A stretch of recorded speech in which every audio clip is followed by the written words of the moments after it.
My name is Olivia Clementine, and this is Love and Liberation. Today our guest is Kunzang Choden. Kunzang is one of Bhutan's most legendary authors. We meet in Bhutan in the Tang Valley, where Kunzang's family has lived since the 15th century, land that is tied to the Tibetan yogic master Longchenpa and treasure revealer Dorji Lingpa. This is part one of a two-part series. Well, to begin with, Kunzang Choden, thank you so much for taking the time out of your full world to sit down with me. Let's speak about where we are first, the land itself, and when did this land become connected to your family? We trace our ancestry to a teacher in the 1300s, and counting from then until now, we are actually 20 generations, and it goes over almost 600 years. And this land and beyond, actually, in those days, we had a lot of land because throughout history, the elite or the aristocracy or the nobility, they just carved out their own empires and they had the entire land.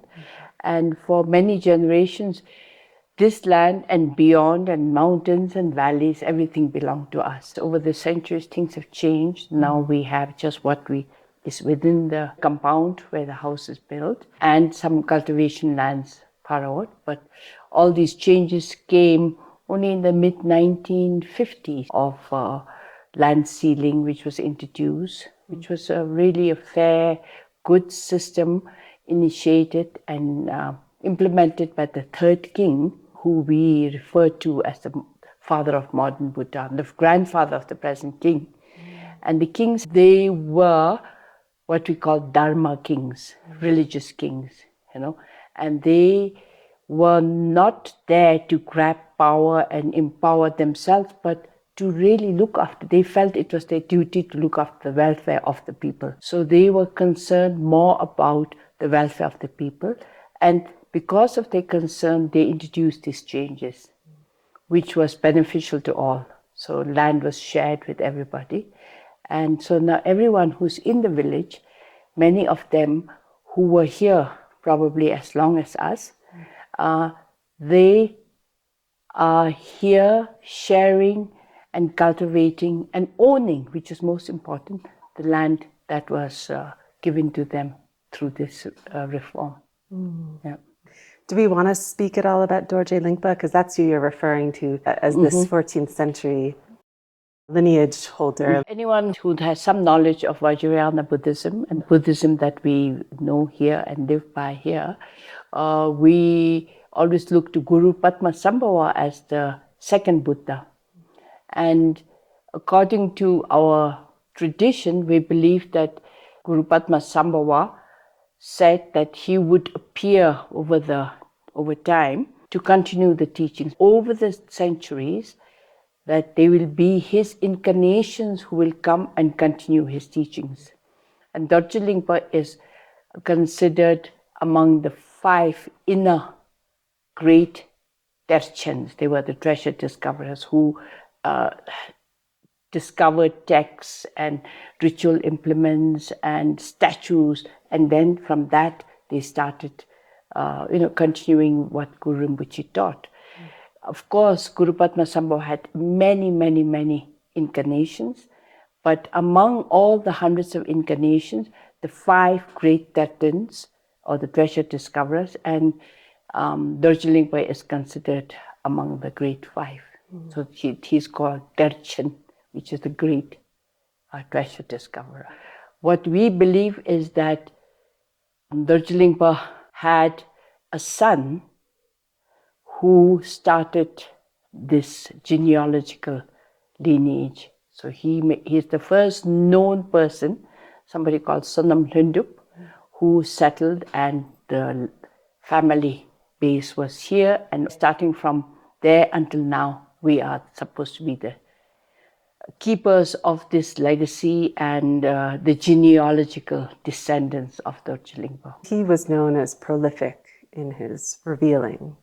They even call him a bit mad because he produced so much treasures. Yeah. By all accounts, he seems to have been very prolific, to use your term, and almost like very restless. You know, he was traveling back and forth and going into Tibet, coming down, you know, across the mountains. And there are also instances of when he got snow blindness because he was going when there was, you know, heavy snow on the mountains.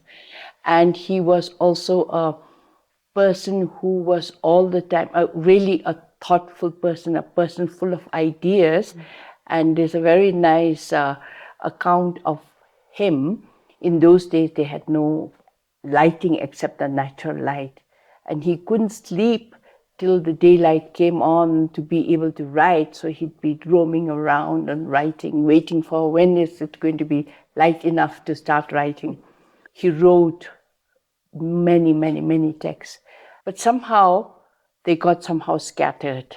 So it was in the 1980s, my uncle, my father's younger brother, who was a monk, he started collecting the text to complement what we had. We had some texts here, and he collected from all the Dorji Lingpa centers what he could get. And he had the good fortune to meet with American Congress Library, and they helped him to publish the books. And I think in that collection there were about 31 text volumes. It was through this effort that we could have the 31 complete sets.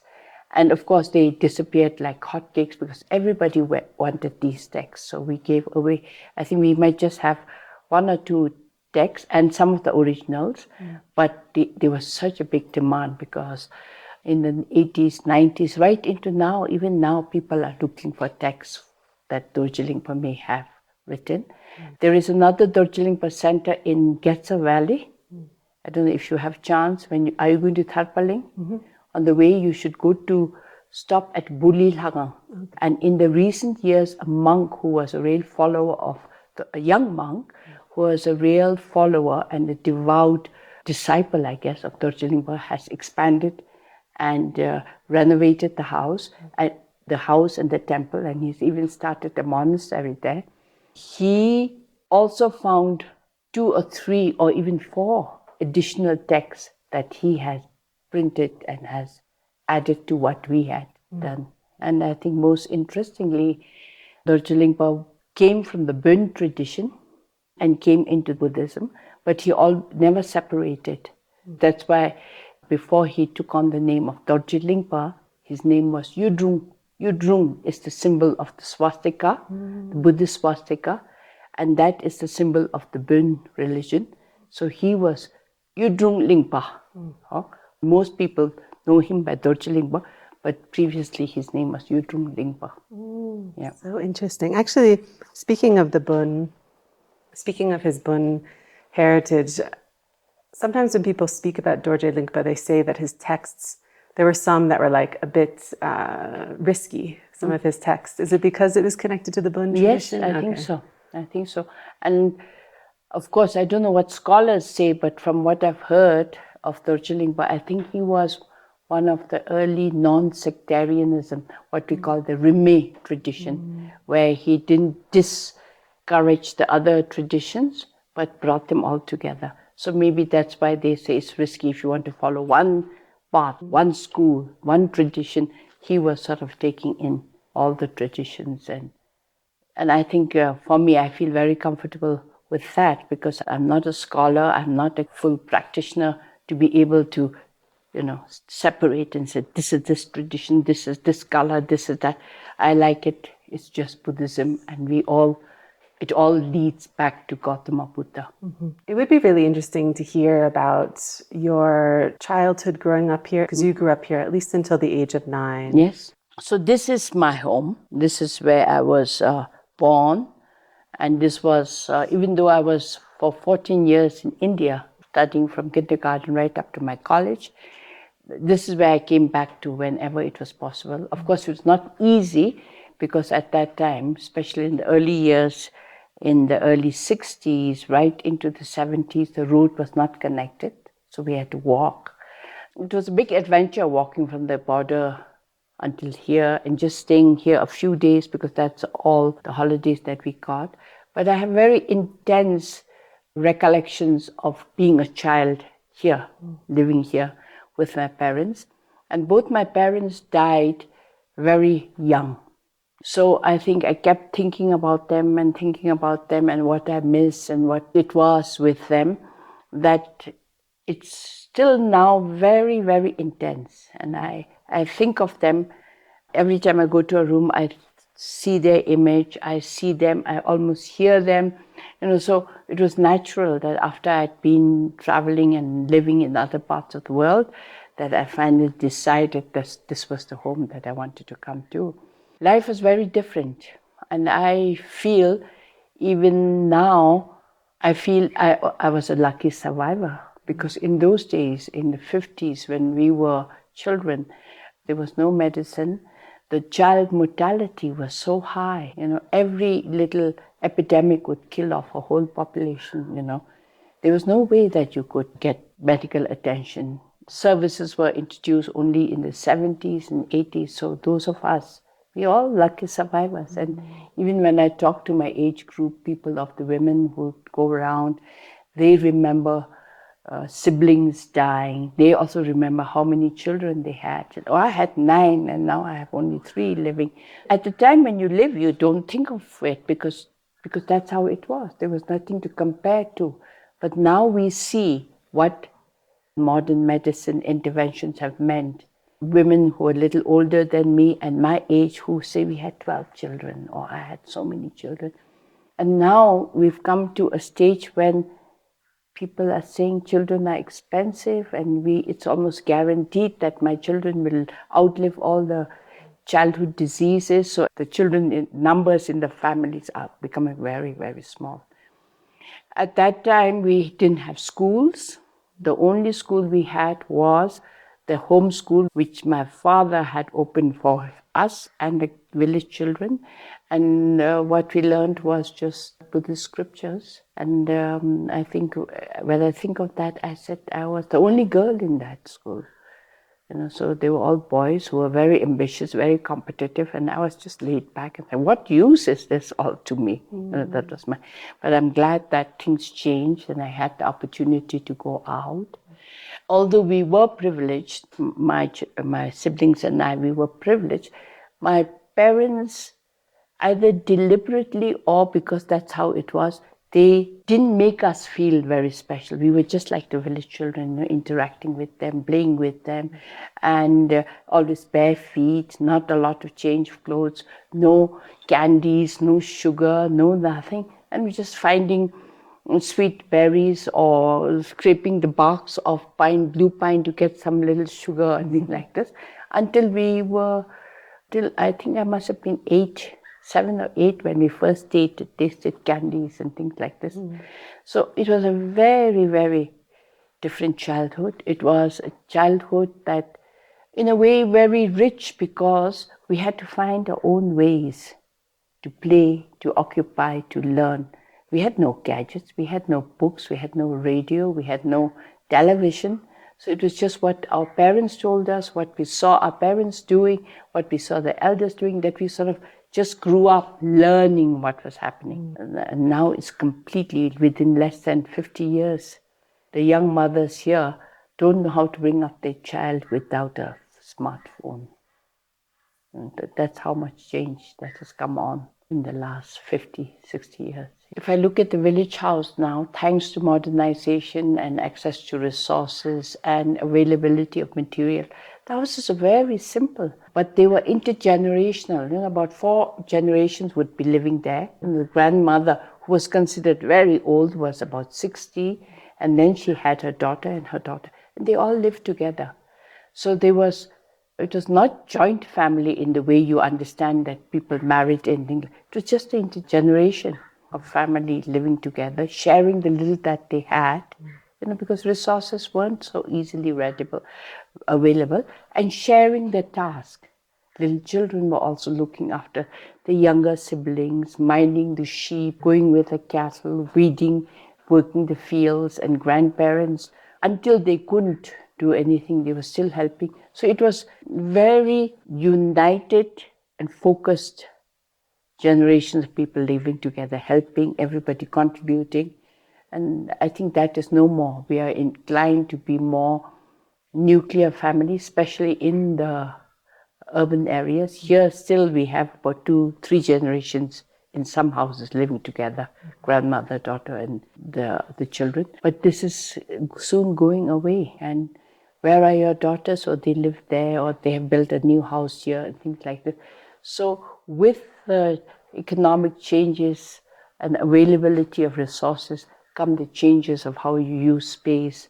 And when your spatial imagination is changed, even your relationships are also changing. And then, of course, with all these changes, what's happening is also the family properties are getting split now, smaller and smaller. When you think of growing up, I know you were so young, so I don't know if you remember this aspect, but do you think your family was able to deal with conflict more and just to maintain long-term relationships?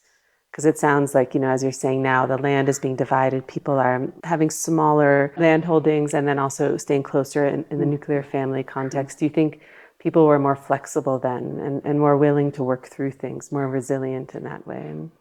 They had no choice. As long as my father was alive and he inherited the position of the patriarch, the head of the family, and he also had influence, of course, within the village, but even in the valley. And we didn't have access to the court, and we didn't have court. There wasn't a place that you could turn to for resolving conflicts and all. So they had, for many generations, taken on the responsibility of resolving conflicts. And we still have a lot of documents here, how land division, if there was a fight, how it was resolved. And it was resolved here. How if there was a divorce, if there was extramarital problems, all these, it's very interesting. One day, if you can read all the documents, very interesting. And these were all kind of the powers that my father and his fathers, they had. It's only in cases of if there was a murder or if there was an accident, the legal action had to come from the district administration. In my own life, I experienced, somebody accidentally killing somebody, and this my father couldn't resolve, except to take the responsibility of reporting it to the district. It was only later on that we had the court system and the judges and the legal people who did all these kind of things. But now, even here, because there's nobody here in my family to intervene and do things like this, that people, even for a small thing with a border dispute, even with marriage and divorce, they have to go to there. But I think now there are moves to mediate and encourage people to negotiate among themselves, or somebody from the district court will come and approve it or disapprove it, but they should resolve their problems themselves. Will you also talk about the seasonal life? What's really amazing here is you grow a lot of your food still. You've maintained that. I imagine growing up, a lot of the food you grew yourself, your family grew. Will you talk about the main crops you would grow growing up, and anything, just the seasonality, things that happened over the seasons? Yeah. Seasonality was very important. We lived with the seasons. So, for instance, in the old days, around this time of the year, there would be no vegetables. It would just be, the first greens in the garden, we would just come and take them and eat them. And we, of course, enjoyed vegetables and fruits during the season, but off season we had really nothing, and we had no refrigeration. So the only way you could make sure that you had something to eat was by sun drying. So we sun dried a lot of our vegetables. Even the onion leaves were cut and cut and preserved. We would go into the wild to collect some of the plants that were there, which we also sun-dried. The tops of radishes, the leaves of the radish and turnips would be sun-dried. These radish and turnips would be grated and dried. So we were living on dried. And that was really wonderful because you appreciated everything and you are so grateful for everything. Now, all of us are eating off-season things. I go to the market next valley and I'm eating fresh apples imported from China or fruits from South Africa, And we think that's how it's always been and that we should have it. As long as we can buy it, we should have it. But there's no appreciation. I mean, you think of the carbon footprint and all the chemicals and preservatives that have been used on these things. But there's plenty. Everything is there every day for us. I describe in my book, Chili and Cheese, Food and Society. I describe how New Year, the Losar, the Lunar New Year for us, was the day when you could eat everything. And we looked forward to that for a whole year, bringing together everything. And we would have as many as 20 or 21 different things to eat. And that had to be brought. The mutton, which was wind-dried in Tibet, they carried across the mountains and we could eat it on New Year. The chili that was brought from the east and dried here. And everything was there just for the auspiciousness of the occasion. Now, on the Lunar New Year, you see people roaming around and you ask them, what are you doing on New Year? They say, just roaming around, it's so boring. Every day is like New Year. You can get everything you ate on New Year.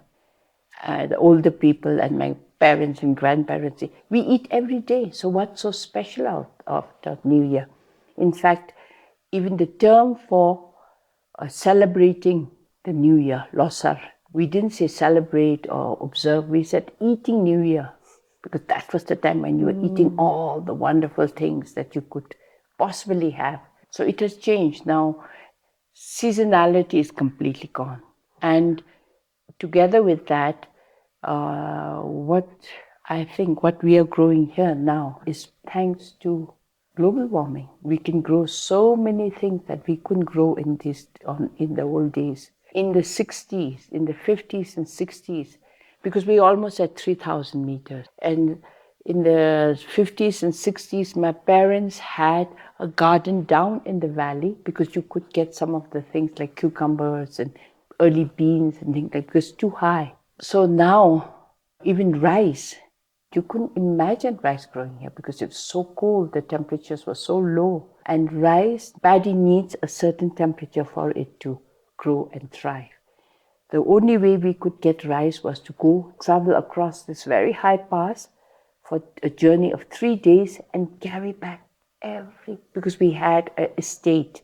We had a similar house and an estate in the subtropics. So in the winter we would go there, bring all the things that you couldn't grow and eat here and bring the rice from here. And the people here ate mostly what they just grew themselves, which was wheat, barley, different kind of buckwheat, mustard, whatever they had. So rice was really the most desired and coveted grain.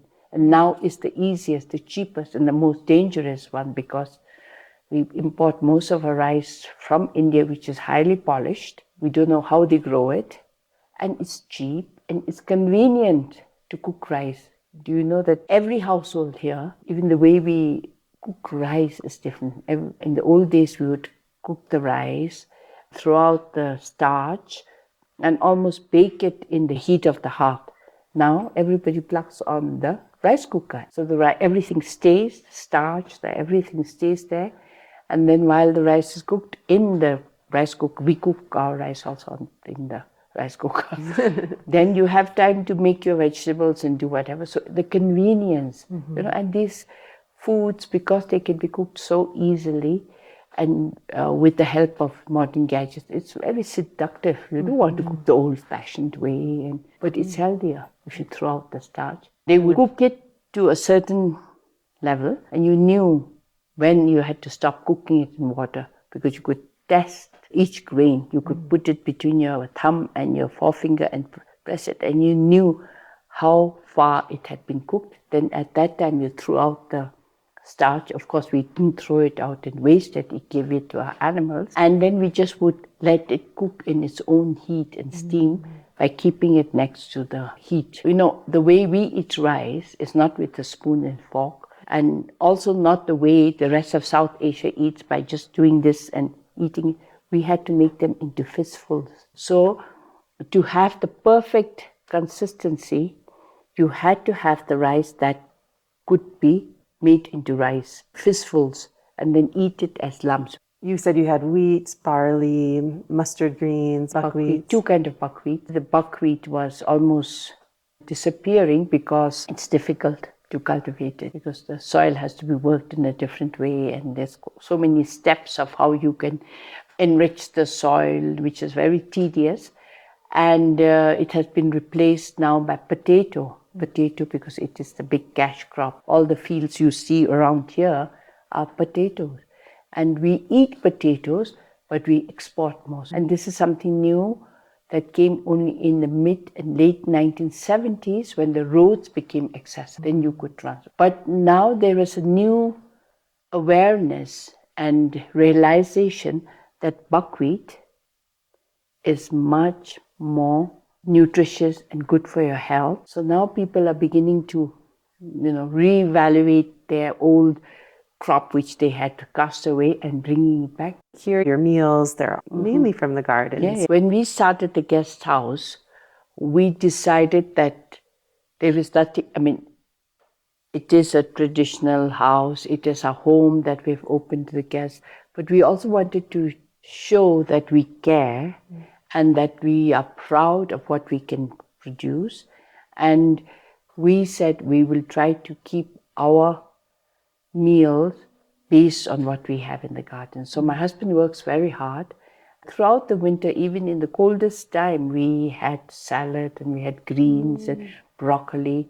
We don't use any chemicals or fertilizers. We only use natural farmyard manure and no chemicals. In the times when we get worm, caterpillars and worm infestations, he picks out. Doesn't want to kill them and take them away. So we don't use any pesticides also. Yeah. I'm really grateful. I could do a certain amount of gardening, but he's very thorough and he's Swiss. He's very precise. He's very disciplined. And you've seen how hard he works. Yeah, he's always out there. Winter time now, he's so grateful that it rained last night and night before. He said, I don't have to water, but every day, otherwise he's watering all these plants and the garden and everything. Yeah. Well, one more question before we kind of wander to these other spaces. So you're a writer. You've written at least 7 books. Yeah, something like that, yeah. Okay. It's interesting, actually, because when we started this conversation, you were talking about Dorji Lingpa and how he just wanted to write all the time. And so do you feel like you have a lineage of writers? Do you feel like your inspiration might root back many generations before? No, I don't look that far. Yeah. I thinking about it, when did I learn to, have this connection to reading and writing? I think it was mostly the school I went to. The schools that I went to in India, which were at that time convent schools run by Irish nuns, and reading and writing was for them very important. And I think we learned to connect ourselves to books, to read, because we had a lot of quiet time. We didn't have, we didn't have the mobile, we didn't have the computers and everything. All your assignments you had to write by hand. We were always encouraged to read and discuss the books at whatever level, From the nuns who were in the schools, they always made sure that our libraries were very well stocked. And every week we had to take a new book. And there were occasions when we had to discuss it. It was really like a book review. And because we had no other distractions, I can remember even already in grade 6 or 7, group of girls sitting and discussing a book or do a character analysis just for fun of it. And I think that's where my reading and writing came. But maybe it is also the blessing of Dorji Lingpa, who was such a prolific and a restless writer. Yeah. Are you a restless writer? I have long rests, so I'm not really his in the true way that, in fact, I'm not disciplined at all because I'm distracted with so many other things that I am doing. So I write, but if I have an idea, I want to get it over. If I have an idea and if I don't write it, then I get restless. And I write everywhere. I have so many notebooks because I like writing by hand. Anywhere I always wherever I go, I carry a notebook and just write them. And one of the things that is very important for me is I'm a believer in dreams. So I record my dreams. And there are days when every night I have a dream, but there are days when there are no dreams at all. And I always try to look for the significance of these dreams and, of course, I kept journals also at a certain age, but dreams I still record. And what do you do with the dreams? Do they enter your books? No. Maybe a little bit here and there if I thought there was a big significance. But otherwise, it's just that they're so lucid, so clear, and so much of me is in the dreams. So I feel I have to write them down. Yeah. You were saying in the beginning that you still have such a strong connection to your parents. Do they enter your dreams? Oh, yeah. The funny thing is, of people who have died, you don't really see them, or at least in my experience, but their presence is there. Your father is here and he is telling you this, or your mother has just passed by. You feel the presence, but the person, that has been my experience with all the people I've known who have died. They never come back in person. Just their presence or something that they said or something that they did is there and real. Are you working on any books right now? Yeah, I'm just going through the first edits of my memoir, which has been accepted by a publisher in India. And they've sent back my first edits and I'm just incorporating, rethinking and correcting. It's really about my childhood. I really didn't want to go beyond my childhood. There are some reflections, but not a real running narrative of my life after I came out of school. And I think when you write a memoir, which includes a lot of lives and a lot of people, I at least feel out of respect for many people, I don't want to write about them. Yeah. And of course, I write about memories of something that stayed alive and that comes back to me. I write about them as children, the kind of games we played, about the accidents that we had, big panics in the village. But I don't want to write about this was a bad man, he did this, or she was a bad woman and she did this to her family. These kind of vindictive, malicious things I keep it. But life is not all clean. There is a lot of good things, there's a lot of bad things, but I don't want to dwell on the bad things. I want to honor the memory of everybody and not put them down. And it's not necessary to write your memoir and take this stand of pushing down somebody or saying that this was a bad man or this was a bad woman. No. We're all very much looking forward to reading it. Yeah. When it arrives. Yeah. It's just now the working title is Telling Me My Stories, because it's my stories I've been telling again and again, and finally I said I have to write them down, but this is what it is.